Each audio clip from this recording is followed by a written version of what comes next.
Stenography Hindi के डिक्टेशनों के नियमित अभ्यास के लिए यह चैनल बनाया गया है। आपकी सफलता ही इस चैनल का उद्देश्य है। सबसे पहले अपने इस चैनल को सब्सक्राइब कर लें, साथ ही आगे के अपडेट्स के लिए बेल आइकन को प्रेस करना ना भूलें। डिक्टेशन का समय 5 मिनट।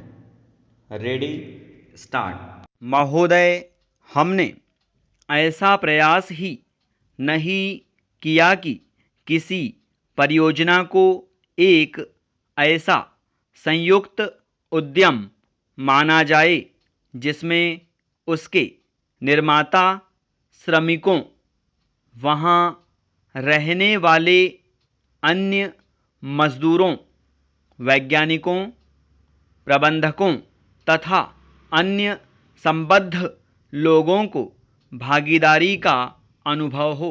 हमने समस्याओं को पुराने कोण से ही देखा है और लोगों को अलग अलग खानों में बांट दिया है।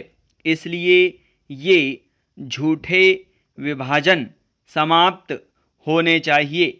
हमारे समाज में ऐसे अनेक विभाजन हैं, शायद वे सभी समाजों में होते हैं, लेकिन हमारे यहाँ वे सामान्य से कुछ ज़्यादा ही हैं। ये धर्म के आधार पर, जातियों के आधार पर, भाषा और क्षेत्र के आधार पर पाए जाते हैं।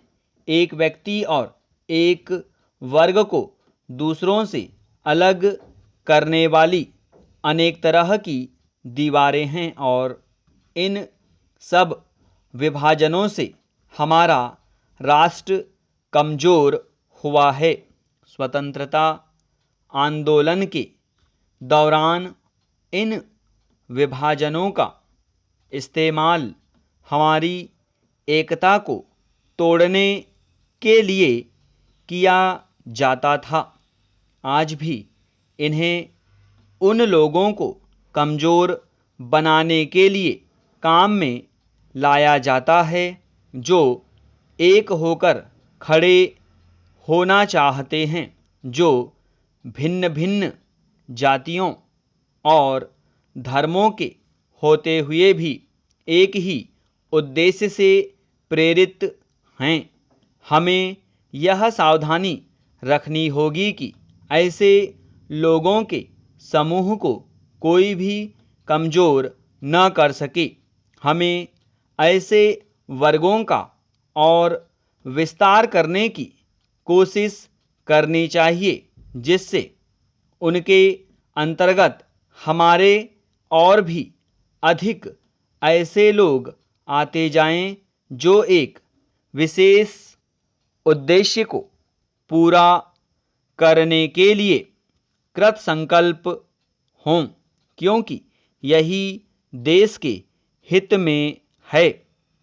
इसी से देश मजबूत बनेगा। देशवासी मजबूत बनेंगे जिनके अंतर्गत कोई एक वर्ग ही नहीं है, बल्कि सभी वर्गों के लोग हैं। पैरा, इसलिए संपूर्ण शिक्षा का अभिप्राय है कि हम केवल अपने अधिकारों के लिए संघर्ष न करें, बल्कि यह भी देखें कि हमारे प्रयासों का अल्पसंख्यक समूहों पर क्या असर पड़ेगा। औद्योगिक क्षेत्र सुगठित है, उसकी आवाज़ शक्तिशाली है, उसमें एकता है और इसलिए इसका प्रभाव पड़ता है। लेकिन हमारे देश में बहुत से ऐसे वर्ग हैं जिनकी आवश्यकताएं अन्य वर्गों से कहीं ज़्यादा महत्व की हैं, परंतु उनमें एकता नहीं है। उनकी मांग को प्रस्तुत करने वाला कोई नहीं है और उन्हें शायद पता तक नहीं होता कि उनकी कुछ मांगें भी है, लेकिन केवल इसी कारण से उनकी उपेक्षा नहीं की जा सकती। हम यह नहीं कह सकते कि उनकी कोई मांगें नहीं हैं। स्टॉप।